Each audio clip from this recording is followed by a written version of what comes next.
I would go past that, and I'd like to make a few comment actually on what was being said before this issue was taken up. On the Honourable Bob Ray's statement, all I'd like to say is, yes, there was an announcement from the government that they would stop the use of heavy artillery and radio. What they do not understand is that up to now, up to this statement, the security forces of the Sri Lankan government, and I mean this is if you look at a map and you document it, they were pushing the Tamil Tigers away from what was called the quote-unquote no-fire zone. In other words, there was fighting outside the zone. Even today, the LTT retreated with their heavy weapons, with whatever they have, they retreated into this zone. Right?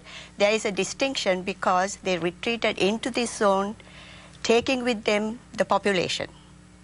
That they had been, some of these people have been actually driven from the west coast of Sri Lanka into this area, right across. By the Tigers? Yes. They've been taking the population with them, claiming that the population wants to stay with them because they are the protectors of this population. Mm-hmm.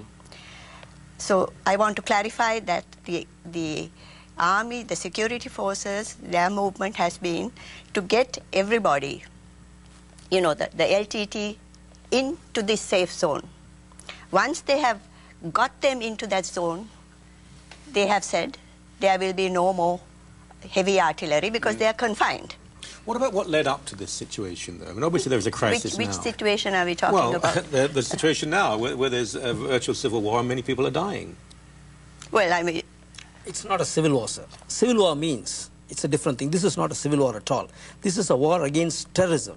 This is not a civil war. In fact, the civilians, the Sinhala civilians are protecting Tamil people by, for example, 45,000 people have come out of the war zone.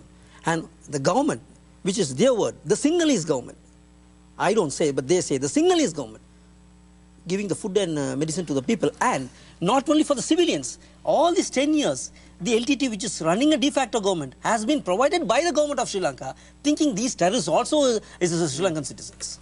You're painting a picture, though, that everything is really fine.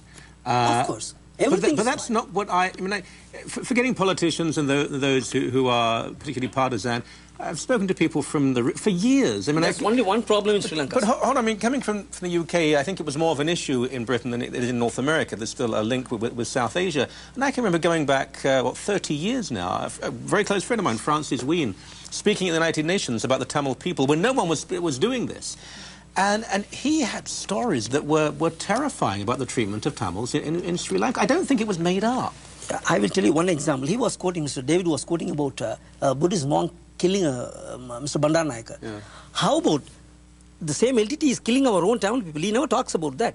He's just pointing about a Buddhist monk killing about a Prime Minister of Sri Lanka. I did refer to moderate Tamil leaders being killed. I think that probably is true. It is hundreds. It's Lakshman Kadgama, Neelam Tiruchel, Dr. Neelam Tiruchelvam, Amridalingam, plus Yogeshwaran, hundreds of people. And again, they are not killed. Are independent journalists allowed to go into Sri Lanka? No, I understand there are certain limitations. Sometimes there have to be. So someone recorded. Journalists being killed, journalists not being allowed into zones where perhaps atrocities are taking place? Could I... Just no? In the reason, okay. For this time being, because security. I just want to... Okay, one last point to you, then we'll come over. Yeah, it's about the question of conversion. Yeah. She brought that up about, forced conversion. Now, that is a bill before Parliament, okay? The draft bill was there, and let me tell you that the Anglican Church in Sri Lanka, the Catholic Church in Sri Lanka, which are the two major Christian denominations, plus several other smaller, Christian churches, they had their input into this bill. And I'm surprised to say that they had their input, and these major Christian denominations are actually supportive of it. That's not true. I'd have to look closely. No. What I mean is they have had their input. They want to get the support of the Western countries. That's why they are making this. I have to look Anglicans maybe, but I'd have to. Anyway, I did promise. They have had their input into it. I'm not even going to go into that because it's honestly not worth 30 seconds of my time. But I will speak to the matter that is going on right now, right? Mr. Benedict talks of Tamils living in peace, that there's this war on terrorism, right? Before this moniker, the war on terrorism, that the Sri Lankan government so conveniently used in this situation happened, they used to call it an internal conflict because they did not want international bodies involved. After 9/11, they decided, well, let's rebrand this as the war on terrorism because I feel they did that because this... Sorry. They feel that this is a way that they can continue the atrocities against the Tamil people and still be able to use this moniker. And how do we know these things are happening? Read any of the reports by the UN, by the Human Rights Watch. I mean, I don't even know which quote to read you out here, but there's several statements that say that the situation is deplorable. And let's talk about the no-fire zone for a second. The government of Sri Lanka they designated the no-fire zone. They instructed Tamil civilians to go in, and then they went ahead and they bombed in there. That is a war crime. And there's actually, there's just so much that I have to talk to about intent. For example, the Defense Secretary said in an official interview to the BBC that nothing outside the safe zone should exist. He was pushed. Does that apply to hospitals? Yes, nothing outside the safe zone should exist. Then why are you bombing inside the safe zone I heard that interview, and I have to say he was rather bellicose and aggressive to the BBC journalist, who I think was intimidated by the interview. But a lot of what he said was inflated language, and his English wasn't perfect.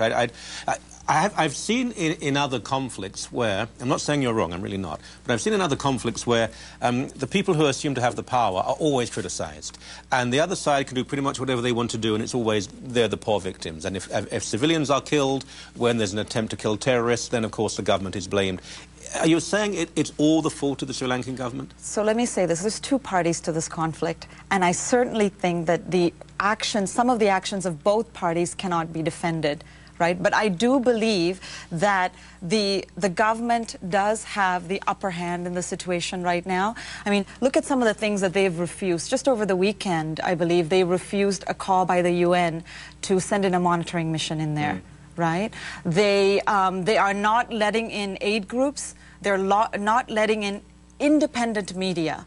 The LTT has said, come in and report on what's going on. So what are they hiding? I mean, that's one of the issues that I have. We're going to break here. We have plenty more time, I promise. Back in a few moments on the Micheal Coran show. We'll see you very soon indeed.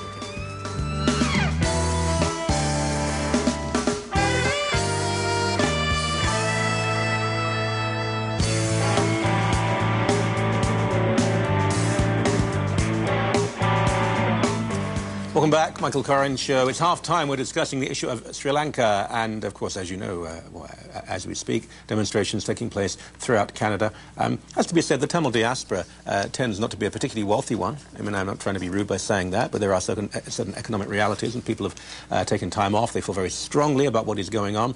Very hard to understand the truth of a situation. We don't know the context and the subtext, and that's the fault of media, including us, I would say. Anyway, half-time, let's reintroduce the panel.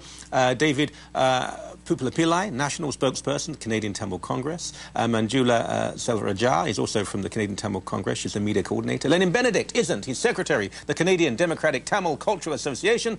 And Silva is a member of the Sri Lanka United National Association of Canada. So there are a lot of people watching who know nothing about Sri Lanka, and they're saying, well, they all seem convincing. Who's telling the truth? So... Yeah. You were talking about this, the people on the street all over the world. I mean, you mentioned a few times here. What bring these people to the road? The collective grief among the Tamil diaspora. We are watching a genocide committing against our own brothers and sisters in Sri Lanka. Is it genocide? This is genocide. It's an attempt to wipe the Tamil people off the face of the earth. It is to annihilate the Tamil people. It is to attempt to wipe out the entire Tamils from the Sri Lanka. What, the population is what? It's about 3 million. 3 to 3.5 million. I mean, this is going to sound rather crass, but how many Tamils have been killed? Over 100,000 Tamils have been killed. Out of this, over 100,000... 100,000 out of 3 million people. an attempt at genocide. It's horrible, but genocide means a deliberate attempt to exterminate, to expunge an entire people. But if you have in whole or substantial it's substantial, if there's a deliberate attempt to annihilate or to kill a particular person by ethnicity, by religion, it's defined as a genocide. How many of those 100,000 would be actively involved with or supporting the Tamil Tigers? Not many. Most of them are civilians. Where I come from, the eastern province, 90% of them are civilians. They were killed in bunches, 100 in one spot, 200 in another spot, 300 in another spot. These are mass in the murders. 1983 riots. These are war crimes. Riots, The war crimes committed on them. United Nations recently released a report, and on the report they clearly said Sri Lankan government is committing war crimes. And he was talking about the civilians that are going into the safety area, Michael. Yeah, he must be adding the killing of the Sinhalese also in the south, by killing the students, by blasting the schools, school buses, train. He must be adding that 1 lakh into that. Plus, how many LTT have been cadres. killed on the other side? Hundreds have been killed by, because, for example, the Bank of Ceylon, which is a criminal act of LTT, 800, 900 people were killed, and the train attacks, and so many.